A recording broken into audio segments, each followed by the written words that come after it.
species. Well, good morning, everyone. Welcome to Inform. And today we're going to talk about an interesting topic. We have an interesting guest with us today, but first of all, I'd like to say good morning to Randy. Good morning. Good morning. Today we're going to talk about a Hamfest and computer show. And for those of you who are thinking Hamfest and are thinking dinners, you're way off. We always wanted to know what a ham operator was, and that's a form of radio. And I have a radio in my hand. We're going to find out exactly what this little radio does, because it does a lot more than just provide you an ability to receive, to listen. I think this will talk, and I think you can call folks. And I was thinking about calling the Capitol and see if we can get some things done down in what actually, no, we're really glad to have with us John Shaffer with the Keystone Radio Club. Keystone VHF Club. Okay. And when you say VHF, let us know what VHF means. This station is a UHF station. What does VHF mean? VHF is very high frequency. It's between low frequency and UHF, or ultra high frequency. Okay. So it's in between. That provides the bandwidth in Right. which the frequencies can be heard and so forth and so on. And this little 1 Adam 12, 1 Adam 12, and I'm not calling you Adam, you stay at your job behind the camera. Tell us, John, I know this radio is something that probably is like your right-hand man, so to speak, but as a part of the radio club, what all do you folks do with these radios? Well, one of our biggest things we do with, of course, is talk to each other. But in addition to that, during disasters and times when maybe the telephone lines are down or cellular communications are overloaded, we help the local political subdivisions communicate among themselves. Emergency management, for example, in York County, depends a great deal on us for health and welfare communications in times of an emergency. In other words, where did Sally go, and is she well, and that sort of thing. That's wonderful. During blizzards, I'm sure that... Oh, yes. The floods. We've had a few of those lately. Yes. Yeah. Well, out in Ohio, I know we were on the air, I think, for about 64 hours during a blizzard, and we were basically the only communications in the area coordinating the emergency management people at that time. That was back in the 80s, I believe, or 70s. You know, Misty, you were talking about hams, thinking of ham dinners, and because we think of Hamfest as like cooked ham festival.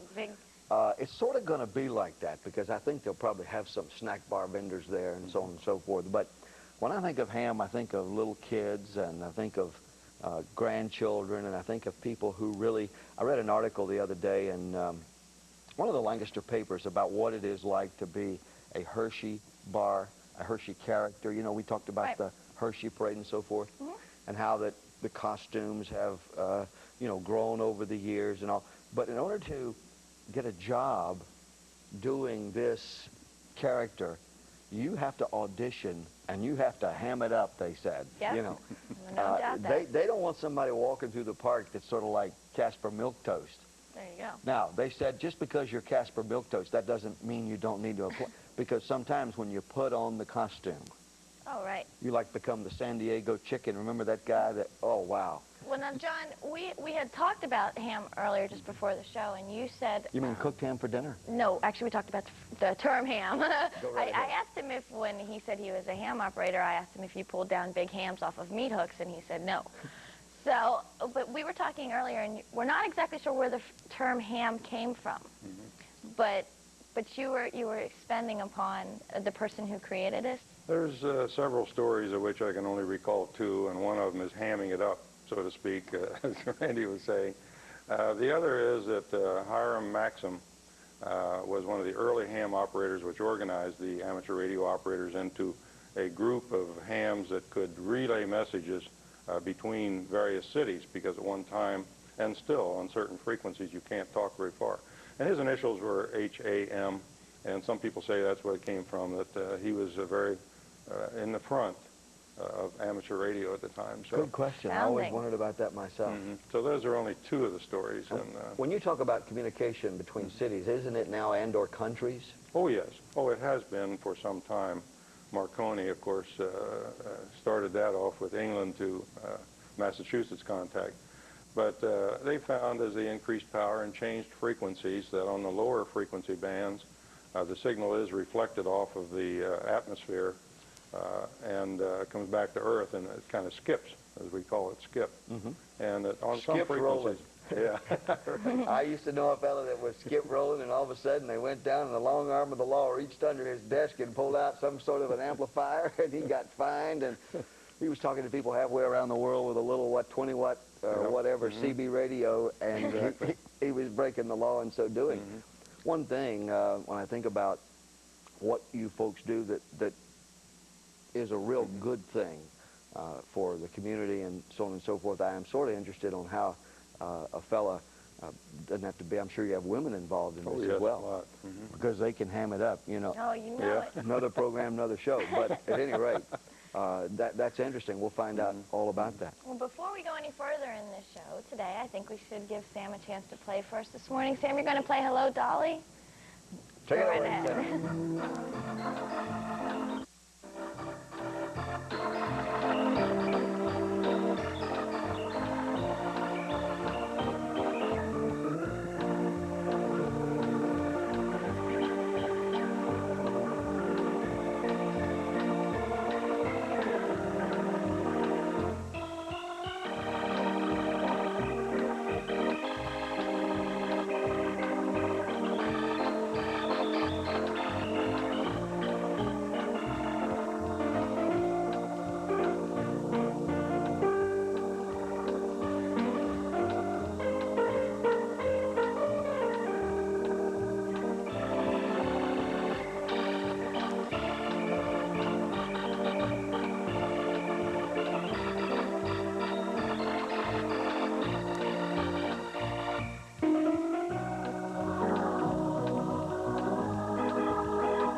Shalom, I'm Neil, and this is my wife, Jamie. Shalom. We're the hosts of Jewish Jewels, a Messianic Jewish television program coming to this station beginning August 3rd. We look forward to welcoming you into our Fort Lauderdale living room as we teach about the Jewish roots of Jesus, whom we call Yeshua, and lift up the Messiah who came once and is coming again. And he's coming for a bride, and we're a type of that bride, Jew and non-Jew, but one in him. God is doing such exciting things in these days, and we want to share them all with you. Tune in, Sunday, 7:30 a.m. Wecker's Carpet is now at a new location, 4360 East Market Street, York. Wecker's Carpet features a large showroom displaying hardwood flooring, ceramic tile, and vinyl tile. Maybe your style is country, plush carpet, oriental, or braided rugs. We offer full service with installation. Our goal is 100% customer satisfaction. And if you're a do-it-yourselfer, Wecker's Carpet is a warehouse outlet, offering carpet and vinyl off the roll. Wecker's Carpet, York. Happy memories are spread all around this place. I used to sit right here and watch Grandma make her hearty breakfast. Steaming oatmeal, crunchy toast. Janie, could you reach the Musselmans? She used to keep it right here. Just fresh apples and spices. Toast never tasted so good. What could be better than Musselman's? Spread some happy memories with the cinnamony apple taste of Musselman's apple butter. Take this opportunity to tell all of you about the wonderful instruments you will find, quality instruments, keyboards. You'll love them. Yamaha products, I'll guarantee you, you need to go to Sam Kenney Organ and Piano Center Incorporated today, 2410 South Queen Street. I think you'll find out why for 26 years they've been providing quality service and know-how to this area. And all those wonderful clavinovas, disclaviers, even if you just need to check out the tremendous line of sheet music and books, why not go by Sam Kenney's today? I think you'll be glad that you did. All right, just before we went to music and to our break, we were talking to John Shaffer, and we found out that there's no real specific definition or no specific origin to the word ham, but we do know there are specific origins to people like John who have found this as a hobby and a wonderful pastime. We're also going to be telling you about a tremendous Hamfest and computer show, and if you've never been to one of these, you owe it to yourself. August the 16th and 17th at the York Fairgrounds, and there's a telephone number on the screen. If you want to know more information, we're going to be telling you a little bit more about this as we go along, but it's 764-8193. That's 717, of course, 764-8193. And I hope you'll make your plans, mark your calendar for both days. That's a Saturday and a Sunday. All right? Well, John, if it's okay with you, Randy had mentioned that this is an interesting hobby, and you seem to have taken up. How long have you been involved in? Well, roughly 45 years. Wow. It's a long time. Probably pretty good at it by now. Did you start? I guess you had to start with the Morse code because you probably had to pass the Morse code test in order to get a license? At that time, yes, and it took me almost 8 years to learn Morse code. It came to me very difficult. And I would have been a ham operator much longer had I been able to master the Morse code a little earlier. Well, hey, I'm going to tell you, you come by it honest. I had the same problem, and I had to learn it in the Boy Scouts and in the United States Army. It was tough. Well, I really got the Morse code down pat in the Army. Okay, I finally went to an Army school, and they pounded it into me. They sure teach you. It's the best way to learn. Yeah. Mm-hmm. I guess one of the most memorable events of Morse code was when, was it Admiral Jeremiah Denton was in a prisoner of war camp in Hanoi. Yes. Mm-hmm. And he was actually blinking with his eyes. Mm-hmm. He was a Navy admiral. He was blinking with his eyes, a signal to the United States. Somebody said, he's sending a message. And he sent a message about the torture and the treatment of our prisoners in Southeast Asia through Morse code using his eyes. Wow. Yeah. That's the most memorable event that I know of. Other than that, in your lifetime, we see a lot of rescue 911 things, and a lot of times on TV today you have all this stuff of real interesting stories that come about. I'm sure you've had some funny ones and some sad ones, yes, but anything that comes to mind? Nothing that really stands out. You don't want to tell us all the good stuff. Yeah, I wish I had time to think about that. I'm sure there would be one that would come to mind. But no, nothing really comes to mind, other than I guess during the blizzard in, I believe it was in the 70s, 75, 76 in Ohio, where there were people stranded, and you know, you felt very good about the fact that you could get help to them through amateur radio and through communications with the authorities. So that's probably the most memorable part I can think of. When you use the word amateur radio, does it simply mean that it's your hobby and you're not paid for it? That's correct, yes. We can accept no payment for any services that we provide. And that's one of the things that the Hamfest does. The Hamfest generates funds for us that we can build up our emergency communications network as a side thing. We're all nonprofit, and that's one way we use to generate funds for that type of work. Which brings us to the one of the purposes of the Hamfest anyway. It's a great thing to, you'll see some of the neatest old stuff.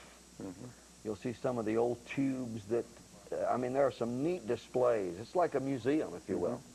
But it's much, much more than that. You can buy an updated computer there. I personally have bought hard drives and other things that I wonder what they were, and I'm still wondering, but they were cheap, so I bought them, and they were neat. But tell us, you're going to have this Hamfest August the 16th and 17th. Tell us a little bit about what'll be there. And well, there will be, as you mentioned, antique radio exhibits, and a lot of vendors that are selling new and used equipment, and consumer electronics, video equipment. In fact, a lot of amateurs are into amateur television, and we will have amateur television demonstrations there. We have a local repeater. That's we will also have seminars that talk about QRP, which means low power radio, very low power radio, to be able to talk around the world with a piece of equipment of that type. Really? And we will also have discussions by ARRL, the national group that most of the amateur radio operators belong to, that publishes a magazine and that sort of thing. So there will be also talk about frequency coordination. You're probably a little bit aware of that. The FCC has asked the amateurs to coordinate their repeaters among themselves. We also, another important thing we'll be doing at the Hamfest is issuing amateur radio licenses, or actually testing for amateur radio licenses for operators. And that will be done free of charge. Normally there is a fee involved, but the Hamfest is taking over the cost of administering the examinations by FCC-approved volunteer examiner coordinators. So that's a lot of what some of these funds go for as well, right. providing those tests. That's tremendous. And then, John, as we were speaking earlier of a ham operator, this is the actual piece of machinery that you operate. That is the latest and greatest. Standard. The latest and greatest. You know, Latest that's and greatest amazing. is a ham operator. And if you notice, we have, George, if you could pull up the closer picture of this, they have a keypad, just like a telephone. There you go. It's a little bit opposite of the telephone. No, it's not. It's the same. And Except for the ABC thing down the side there. We'll have to find out what that's all about. But now this is, you not only use this for, we were talking earlier about what you can use this actual piece of equipment for, and you can actually make a real telephone call with it. There are rules to it. We have what we call an auto patch, which interconnects with the telephone company at the repeater site. Now, this is through the repeater. And by touching the various tone buttons there, you can access that auto patch and make a one-way telephone call, in that it's a simplex, or not a duplex. A duplex would be you talk while you're listening. You must talk and the other party must listen, and then when you let up on the button and stop transmitting, then you can receive the other party. So it's half duplex. You know what that explains to me? What does that explain to you? Divers are on the bottom of the aquarium, and the person up top is talking to them with a two-way radio, and this one has to say over, so this one knows he's finished, and that's right. Complete statement. That's the way that would work then. Yes.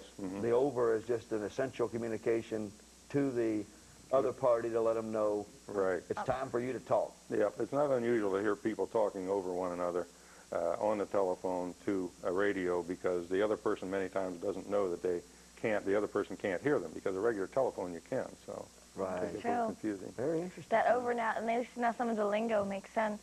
Yes. Along the lines when you hear on all them.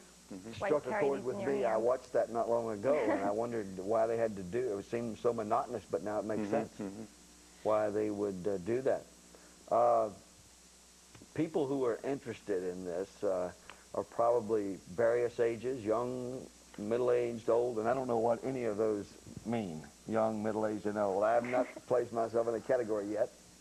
The youngest amateur is probably in the neighborhood of 8 to 10, which may surprise some people, and some of those are very expert. They get into the advanced class license or even extra class license, which there's various classes of licenses within amateur radio which allow you different privileges. The oldest, 90, 95, is not unusual. Some people actually wait to that age, and probably they don't have a hobby, and they get introduced to this and really get wrapped up in it. So you find people of all ages. That's really neat. I guess that for those people, just learning the Morse code itself would be sort of an occupational thing to keep them busy and keep them active. And they say as long as you can stay active in mind and in body, then that's right. You'll have long life. Well, actually, Randy, there's to operate this radio that we have here, you really don't need the Morse code any longer. Oh. There is what they call a no code license, which is a technician license. It's the kind I'd want to get. The kind I'd be reduced to getting. It's a tough thing to learn that Morse code. I don't doubt that. It really is. And there is some technical aspects of the hobby you have to learn, and the rules and regulations, but it's very easy to get, really. So they have the classes of licenses that would allow someone to use one of these. Now, the reaching power.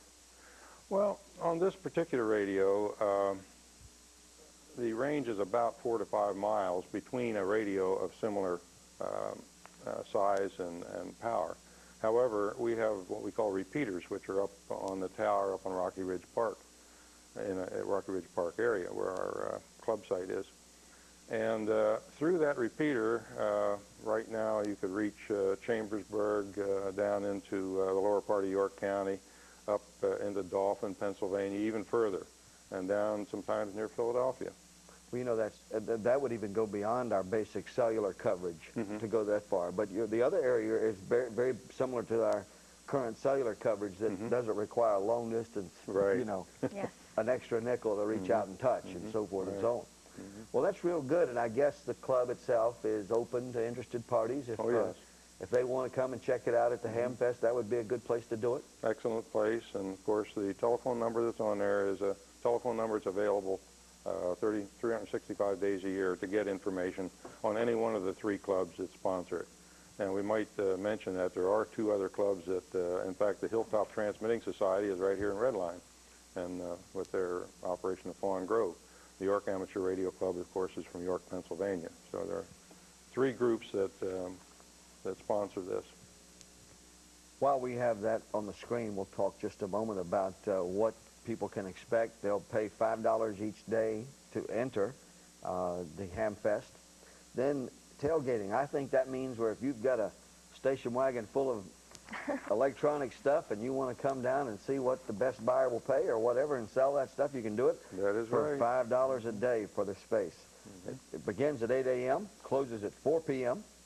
There will be food and refreshments available. So those of you who are campers and you want to put your camper nearby, they have facilities right there on the fairgrounds available with 3-point hookups. You can call the York Fair office at 848-2546.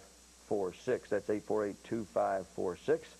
I think that all of you who are interested in radio, and not only that, but computer, I'll tell you, this computer world is changing so fast. It's like a fellow one time, he was angry with a fellow, and he said he was going to cut him. And he said, I'm going to cut you so fast, the last place I cut you is going to bleed first. That's pretty fast, huh? That's pretty fast. Anyway, with all that said and done, Sam's already there. The keyboard's all cranked up and ready to go. All he's got to do is start her up. Sam, take it away.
Affects millions of people every night. They feel tired, and so do those around them. Don't go to extremes. Just breathe easy with Breathe Easy, the original reusable septum stimulator. Breathe Easy can help athletes improve their endurance. Seniors breathe with less effort and provide a more restful sleep for everyone. Accept no imitations.